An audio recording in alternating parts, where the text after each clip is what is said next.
जो कहा ये कई जगह पर मेरे साथ में हो चुका है कि आप ये भगवा कलर क्यों पहनते हैं।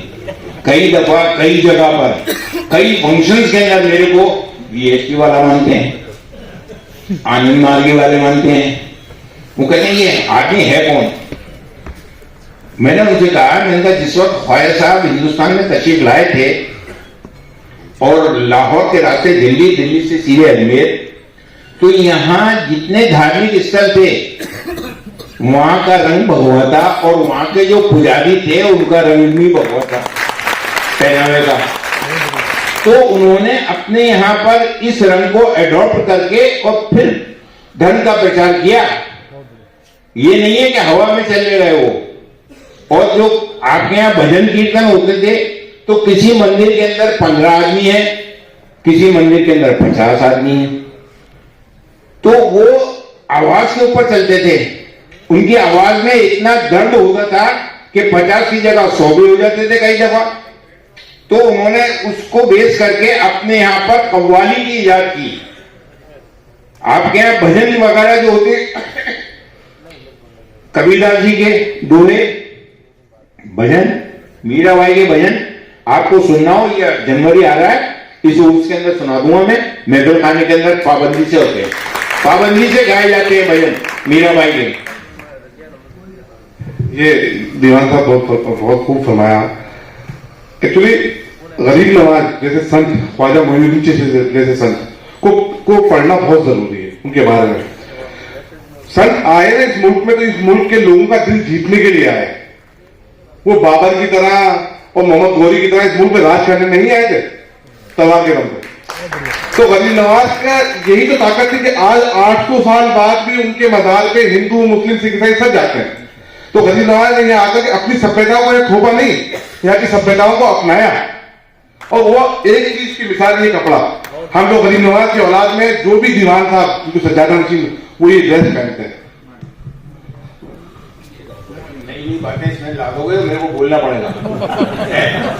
ऐसा है कि कर्नल टॉड, जेम्स टॉड, वो हिंदुस्तान वो इंडिया के कई स्टेट में रहा और वो बहुत बड़ा इंग्लैंड का जासूस था। उसने हर जगह एक किताब लिखी। तो जब उसका अपॉइंटमेंट अजमेर मेवाड़ स्टेट के अंदर हुआ तो उसने अपने नाम से किताब लिखी, कर्नल टॉड की टॉड राजस्थान, जिसको एनालिसिस ऑफ राजस्थान भी कहते हैं। उसके अंदर वो कहता है कि मैं हिंदुस्तान के कई स्टेट के अंदर मेरा जाना हुआ, लेकिन जब अजमेर मेवाड़ स्टेट के अंदर मैं गया तो मैंने वहां पर जो देखा ये कि एक कब्र लोगों के ऊपर हुकूमत कर रही है, एक कब्र लोगों के ऊपर हुकूमत कर रही है। वो रखी हुई है यहाँ पे किताब लाइब्रेरी के अंदर, आप जाके देख सकते हैं, पढ़ सकते हैं। अगर ये मेरा वचन गलत हो तो मैं सर मुड़ाने के लिए तैयार हूं, पहली चीज। दूसरी चीज ये और क्या कहा था, सभ्यता के अलावा नहीं, भगवान तो मैंने बता दिया। एक्चुअली दीवान साहब बहुत दिनों बाद किसी फंक्शन में शामिल हुआ हमारे निवेदन पे। आपका स्वास्थ्य ठीक नहीं रहता और मैं समझता हूँ हम सबके लिए खुशी की बात है, हम सब एक जागरण पे बैठे हैं। ये सूफी संतों का पैगाम था क्योंकि ये ख्वाजा साहब की नगरी है, ये ब्रह्मा जी की नगरी है। तो ये संगम धर्मेंद्र जी आपने सही कहा कहीं नहीं देखने को मिलता। ये हमारा एक प्रयास था, शुरुआत अजमेर से करी है और इसको हम लोग इंटरनेशनल लेवल तक लेके जाएंगे, हिंदुस्तान के हर शहर में करेंगे। मैं 8 स्टेट में करके आया हूँ कॉन्फ्रेंस, 8 स्टेट में करीब टोटल मिला 40 कॉन्फ्रेंसेस कर चुका हूं और जो स्टेट रह गए मैं वहां पर भी जाऊंगा कॉन्फ्रेंस करने।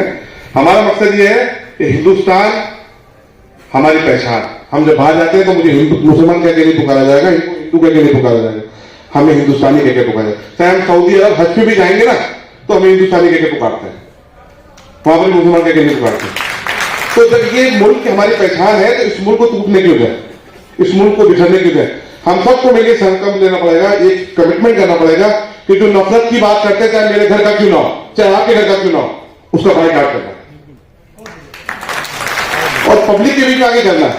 ना तो नफरती नारे चलेंगे ना नफरत की बात चलेगी। वही मैं फिर दोबारा रिपीट करूंगा, ना मेरा धर्म बड़ा ना आपका धर्म बड़ा, कुछ बड़ा है तो हिंदुस्तान बड़ा, भारत बड़ा।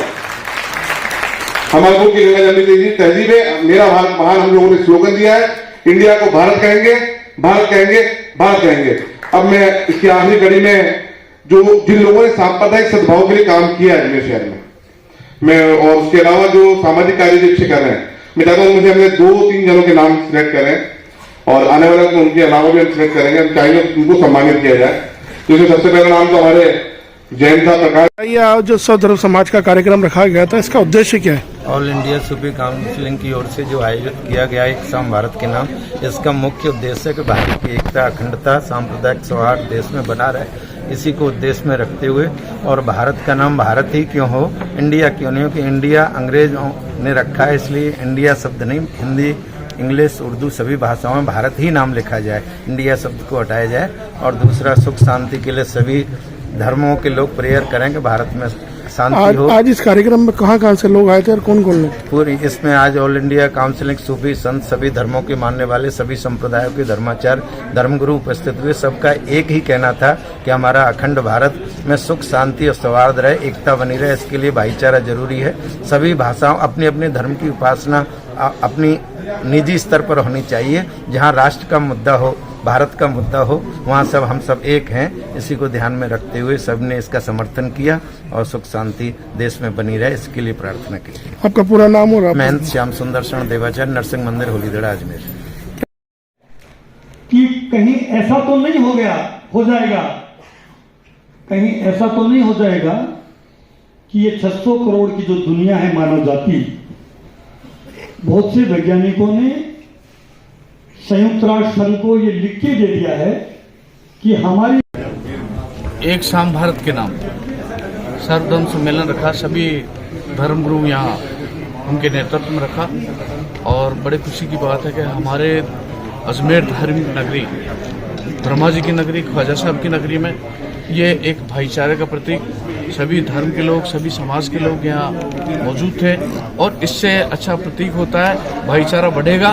और इससे हम तो ये सोचते हैं कि हमारे देश में शांति, अमन, चैन बनी रही, यही भावना है। और इन्होंने कहा, और सबका एक ही सोच है कि भारत को भारत कहे, इंडिया नहीं कहे। और यही सोच रहेगा तो हम सभी धर्मगुरु भी मिलकर आगे से आगे अच्छा करने का प्रयास करेंगे, सबको भाईचारा बढ़ाने का प्रयास करेंगे। जय हिंद, जय भारत। Thank you. भारत के नाम आज कार्यक्रम देखिए, आज अजमेर के सर्व समाज, सर्व संगठन, तमाम धार्मिक संगठन, तमाम धर्मगुरुओं ने मिलकर, जिसमें बाहर से भी कई धर्मगुरु तशरीफ लाए थे, काफी शहरों से, राजस्थान के, इवन राजस्थान के बाहर से भी कई धर्मगुरु आए थे।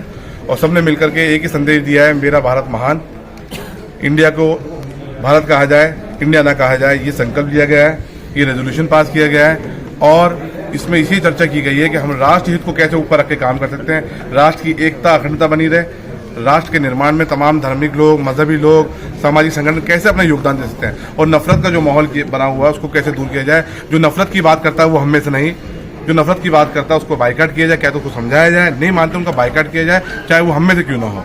तो ये तमाम लोगों ने अपने अपने बातें रखी है, तमाम शहर के लोगों ने अपना समर्थन दिया। जैसे कि आपने देखा कैसे लोगों ने कितनी मतलब जागरूकता के साथ और कितना मतलब लोगों ने पेशेंस रख के यहाँ लोग बैठे रहे 3 घंटे तक और सबको सुना, सबकी बात सुनी और सब धार्मिक गुरुओं ने अपना समय दिया। सबका धन्यवाद। आप मीडिया बंधु का धन्यवाद। हमारी एक पहल अजमेर से हमने शुरू की है। अजमेर की इंटरनेशनल लेवल पे अलग ही पहचान है। अजमेर से जो मैसेज आता है पूरी दुनिया में मैसेज आता है। अजमेर ब्रह्मा जी की नगरी है, ख्वाजा साहब की नगरी है। आपका सहयोग आगे भी मिलता रहा तो हम दुनिया के अंदर, हिंदुस्तान के हर कोने के अंदर ऐसे कार्यक्रम, ऐसे आयोजन करते रहेंगे। सबका समर्थन मिला है, आगे भी ऐसे कार्यक्रम। Thank you sir. जहां तक मैंने जितनी किताबें पढ़ी हैं अब तक, उसकी गिनती तो मैं कर नहीं सकता, लेकिन उसके अंदर मैंने इंडिया कहीं नहीं पढ़ा। इंडिया उर्दू के अंदर छपी भी है, फारसी के अंदर है, लेकिन इंडिया शब्द मैंने कहीं पढ़ने को नहीं मिला मेरे को, ना मैंने पढ़ा। भारत लफ्ज जरूर पढ़ा है, उर्दू के अंदर जितनी किताबें हैं उसके अंदर पढ़ा है।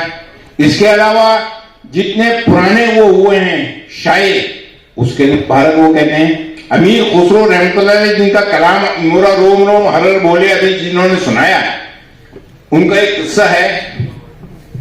हमारे यहाँ गंगो जमनी तहजीब के हिसाब से हिंदू धर्म के अंदर अभी आने वाली जनवरी के अंदर चांद की माह की आपके यहाँ होगी 5 तारीख, हमारे यहाँ भी चांद की 5 तारीख होगी।